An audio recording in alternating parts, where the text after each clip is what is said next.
Shooting ಎಲ್ಲನೂ ಹೆಂಗೆ ಮಾಡಿದ್ವಿ ಅಂದರೆ ನಾನು ವಿಷ್ಣು ಸುಹಾಸಿನಿ ಶಟ್ಲ್ ಆಡ್ತಿದ್ವಿ ಪಿಕ್ಚರ್ ಶೂಟಿಂಗಲ್ಲಿ ಡೆಫಿನೆಟಾಗಿ 100% ಬೆಳಗ್ಗೆ 6 ಗಂಟೆಗೆ ಎದ್ದೋದ್ರೆ ನಾವು 5 ಗಂಟೆವರೆಗೂ ತೂಟಕ್ಕೆ ಪಿಂಟ್ತಿಲ್ಲ. ನಾನು ಡೈರೆಕ್ಟ್ರು, ಅವ್ರ ಆ್ಯಕ್ಟರ್ಸು, ಅದಷ್ಟೇ ಆ ಡಿಸಿಪ್ಲಿನ್.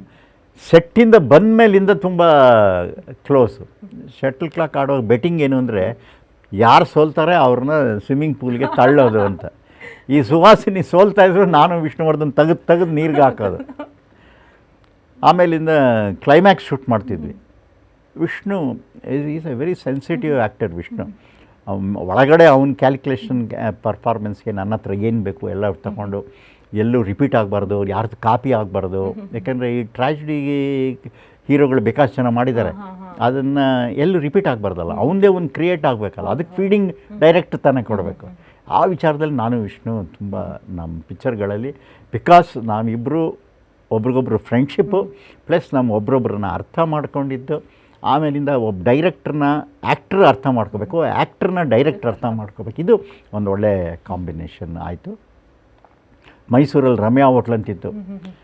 ಸಾಯಂಕಾಲ 6 ಗಂಟೆ ಆದರೆ ನೋಡು ಶಾರ್ಟ್ ಚೆನ್ನಾಗಿ ಬರಬೇಕಾದ್ರೆ ರಮ್ಯಾದಿಂದ ಬಾದಾಮ್ ಹಲ್ವಾ ತರಿಸು.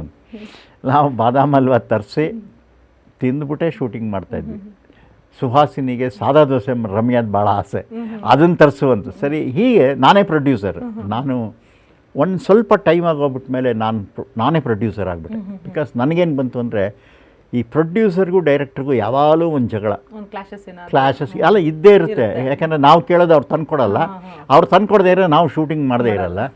ಸೊ ಅದಕ್ಕೆ ಆಮೇಲೆ ಸುಮ್ಮನೆ ಸುಳ್ಳು ಹೇಳೋದು, ಇಲ್ಲಿ ಬರ್ತಾಯಿದೆ ಅಂತ ಹೇಳೋದು, ನಮ್ಮನ್ನು ಟೆನ್ಷನ್ ಮಾಡೋದು, ಟೈಮ್ ಕಿಲ್ ಮಾಡೋದು. ಆಮೇಲೆ ಅವ್ರು ದುಡ್ಡು ಖರ್ಚು ಮಾಡೋಕ್ಕೆ ಇಷ್ಟ ಇಲ್ಲ.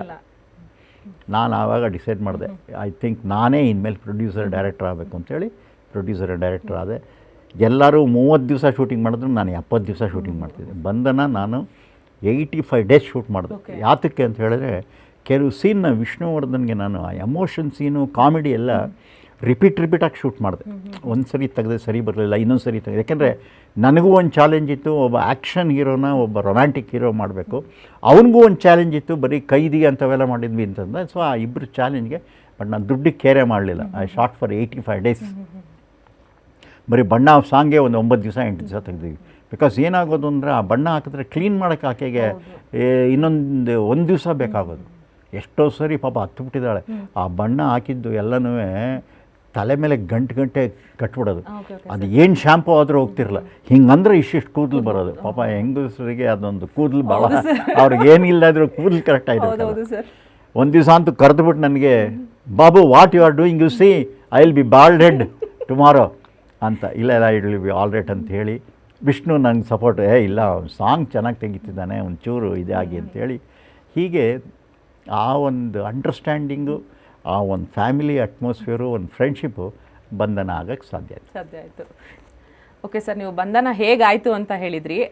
ಅದ್ರ ಬಗ್ಗೆ ಇನ್ನೊಂದು 2 ಕ್ವೆಶನ್ಸ್ ಇದೆ ನಂದು. ಏನಂತಂದರೆ 101 ನೆನಪು ಸಾಂಗ್ ಇದೆಯಲ್ಲ ಸರ್, ಬಹುಶಃ ಇವತ್ತಿಗೂ ಯಾರಿಗಾದರೂ ಲವ್ ಫೇಲ್ಯೂರ್ ಆದರೆ ಫಸ್ಟು ಸಾಂಗ್ ಬರೋದೇ ಅದು ಅನಿಸುತ್ತೆ. ಅದು ಹೇಗೆ ಸರ್ ಹುಟ್ಟಿದ್ದು ಸಾಂಗ್ ಅದು? ಅದು ಲವ್ ಅವನಿಗೆ ಫೇಲ್ ಆಗಿಬಿಡುತ್ತಲ್ಲ. ಫೇಲ್ ಆದಮೇಲಿಂದ ಅಲ್ಲಿ ಡ್ಯಾಮ್ ಹತ್ರ ಕರ್ಕೊಂಡೋಗಿ ಹೇಳ್ತಾನೆ, ನನ್ನ ಡ್ಯಾಮ್ ಓಪನ್ ಮಾಡಿಬಿಟ್ರೆ ನೀವು ಕೊಚ್ಚೋಗ್ತಿರೋ ಏನಾಗ್ತಿರೋ ಅಂದರೆ ಅವನ ಆಸೆ ಅಷ್ಟು. ಆ ಡ್ಯಾಮಲ್ಲಿ ಆ ಕಡೆ ನೀರಿರುತ್ತಲ್ಲ ಅಷ್ಟಿರುತ್ತೆ ಅಂತ. ಆಯಿತು, ನಿನ್ಗೆ ಹೆಂಗೆ ತೆಗಿಬೇಕು ಅಂತ ನಾನು ತುಂಬ ಸೀನ್ಗಳೆಲ್ಲ ಯೋಚನೆ ಮಾಡಿದೆ.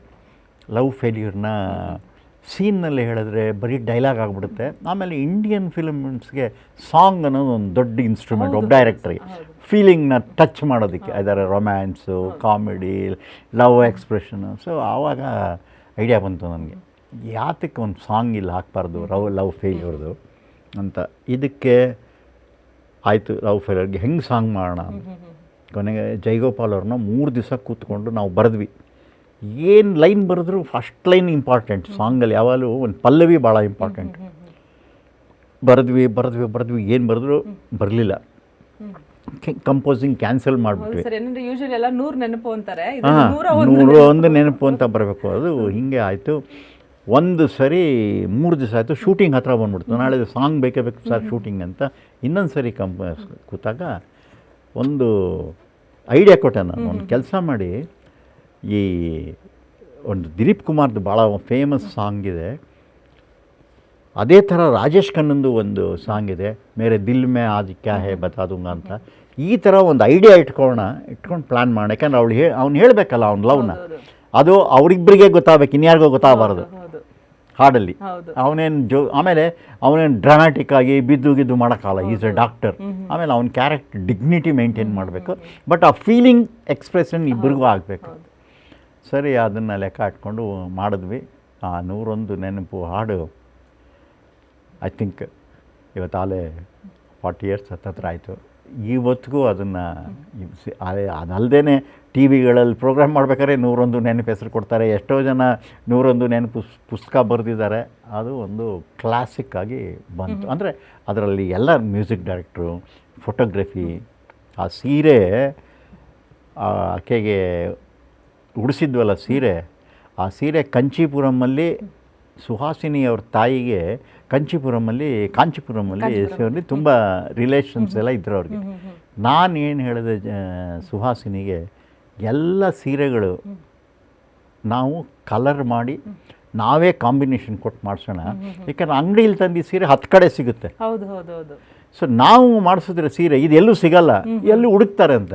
ಇವತ್ತಿಗೂ ನನ್ನ ಫ್ರೆಂಡ್ ಒಬ್ರು ಇದ್ದರು ಕೊಡಗ್ನವರು, ರೀ ಅದೇನು ಸೀರೆ ಹಾಕ್ಬಿಟ್ಟಿದ್ರಿ, ನಮ್ಮ ಅತ್ತೆ ಇವತ್ತು ಆ ಥರದ್ದೊಂದು ಸೀರೆ ತಂದು ಕೊಡಬೇಕು ನನ್ನ ಸೊಸೆಗೆ, ನನ್ನ ಕೊಡಗೆ ಅಂತಾರೆ, ಅದು ಎಲ್ಲೂ ಸಿಗಲ್ಲ ಅಂತ. ನಾಳೆ ಸಿಗಲ್ಲ, ಅದು ಕಸ್ಟಮೈಸ್, ಆಮೇಲೆ ಕಾಂಬಿನೇಷನ್ ನಾವು ಮಾಡಿರೋದು ಪ್ರತಿಯೊಂದಕ್ಕೂ ಅಂಥೇಳಿ ಆ ಸೀರೆನ ಅಲ್ಲಿಂದ ಮಾಡಿಸಿ ಸಿಂಧೂರದ ಕಲರ್ ತಂದ್ವಿ. ಬಿಕಾಸ್ ಅವಳಿಗೆ ಸಿಂಧೂರ 101 ಬಿಂದು ಅಲ್ಲ ಸಿಂಧೂರ ಅಂತ ಒಂದು ವರ್ಡ್ ಬರುತ್ತೆ, ಅದಕ್ಕೋಸ್ಕರ ಎಂಟೈರ್ ಕಲರ್ನೇ ಸಿಂಧೂರದ ಕಲರ್ ಮಾಡಿಸಿ ಅದನ್ನು ಮಾಡಿದ್ವಿ.